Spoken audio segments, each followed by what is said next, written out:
छोड़ दिया। अरे भाई चेक कर, टायर में हवा तो है। देखता हूँ। अरे ये तो सच में पंचर है। दोस्तों, इस पहिए को देखकर मेरे मन में एक सवाल उठ रहा है। क्या कोई जानता है कि इस पहिए को किसने बनाया होगा?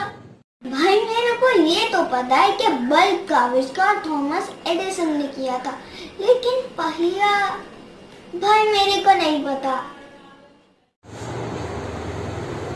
फोन का आविष्कार ग्राहम बेल ने किया था, पर पहिए का आविष्कार किसने किया ये तो कहीं नहीं लिखा। तो दोस्तों, क्यों ना हम सब पहिए के सफर पर चले? क्या आप सब भी मेरे और मेरे दोस्तों एक ओंकार और विधान के साथ पहिए के सफर पर चलेंगे? पहिया एक ऐसा यांत्रिक पुर्जा होता है जो कि चक्र के आकार का होता है और एक धुरे पर घूमता है। पहिए की खोज किसने की ये तो किसी को नहीं पता, इसलिए इसके आविष्कार का क्रेडिट किसी को नहीं जाता। परंतु आइए जानते हैं कि पहला पहिया कहाँ और कैसे बना। हम यहाँ तो नहीं जानते कि पहला पहिया किसने बनाया, पर माना जाता है कि पहिए की खोज 9500 से 6500 ईसा पूर्व हुई।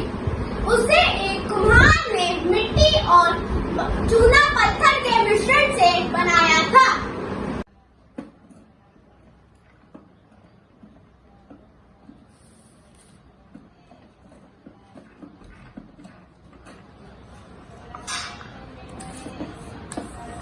इस पहिए ने तो उस समय के लोगों की जिंदगी को आसान बना दिया, पर इसके बारे में हम पुख्ता रूप से कुछ नहीं कह सकते।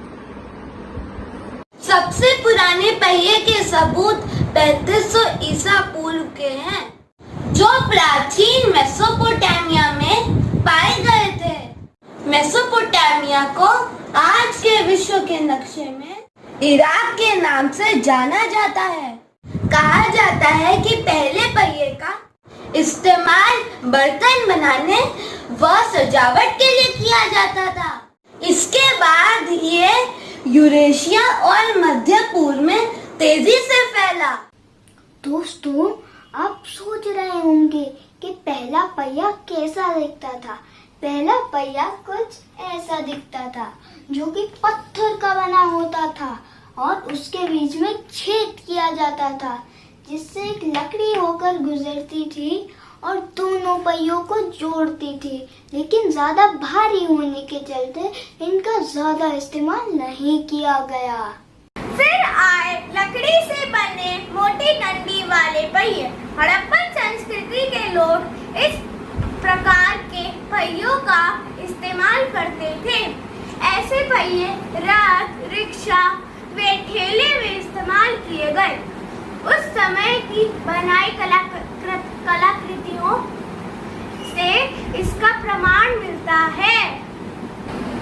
उसके बाद मोटी डंडी की जगह पतली तारों ने ले ली। आजकल भी ऐसे पहिए साइकिल व रिक्शा में देखे जा सकते हैं। पहले गाड़ियों में भी इसका इस्तेमाल होता था।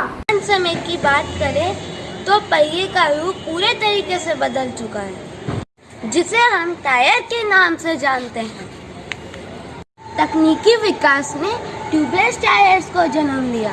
हैरान कर देने वाली बात तो ये है कि शुरू से लेकर अभी तक पहिए का आकार गोल ही है।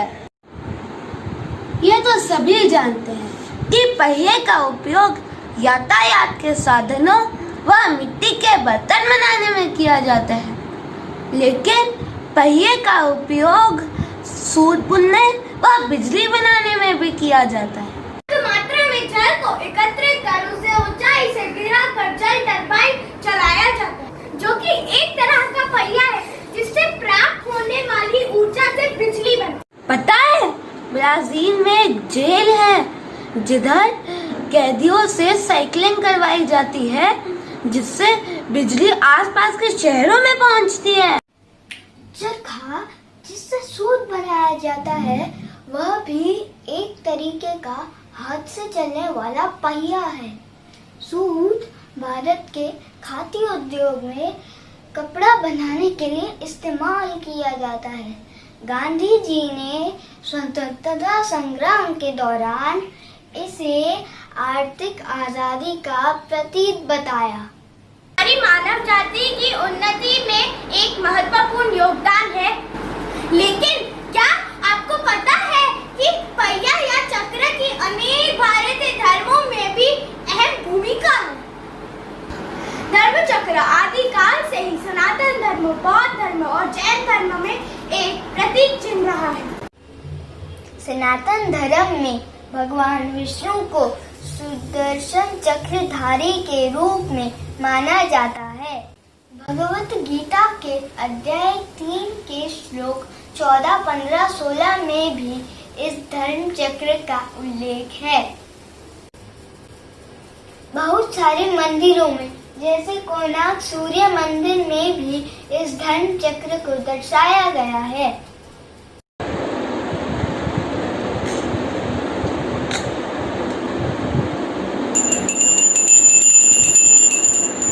महात्मा बुद्ध ने सारनाथ में 5 भिक्षुओं को उपदेश दिया, जिसे धर्म चक्र प्रवर्तन भी कहते हैं। जैन धर्म में भी धर्म चक्र अहिंसा का प्रतीक है।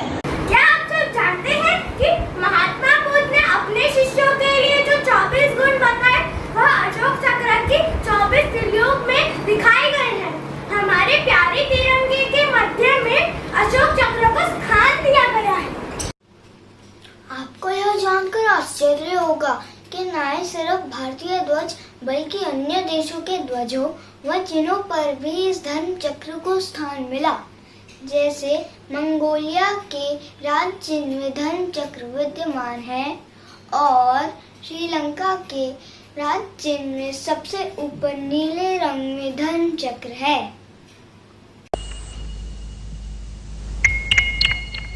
मैं समय हूं। मेरे बहाव के रास्ते में न किसी दुख की रुकावट है, न किसी सुख की। देखा जाए तो हमारा जीवन ही काल चक्र या समय के पहिए में बंधा है। हमारी पृथ्वी व सौर्य मंडल के अन्य ग्रह भी तो पहिए की तरह सूर्य की परिक्रमा कर रहे हैं।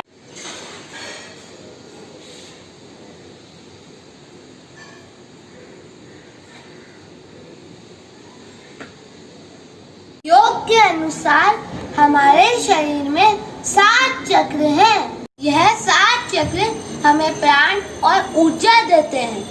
इन्हें शरीर के कमल भी कहते हैं। ये शरीर को संतुलित रखते हैं। यह सोचकर हैरानी होती है कि मामूली सा दिखने वाला पहिया न ही सिर्फ यातायात के साधनों का एक अहम हिस्सा है, बल्कि हमारा जीवन इन चक्रों पर पूरी तरीके से आधारित है।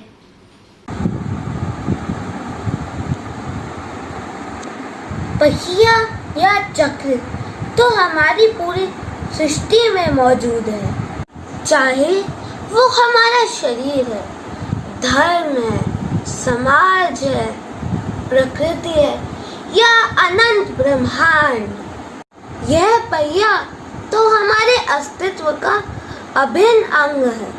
आज जब हम अपने विद्यालय के चिन्ह को देखते हैं तो हमें इस साधारण से दिखने वाले पहिए के महत्व व सुंदरता का एहसास होता है।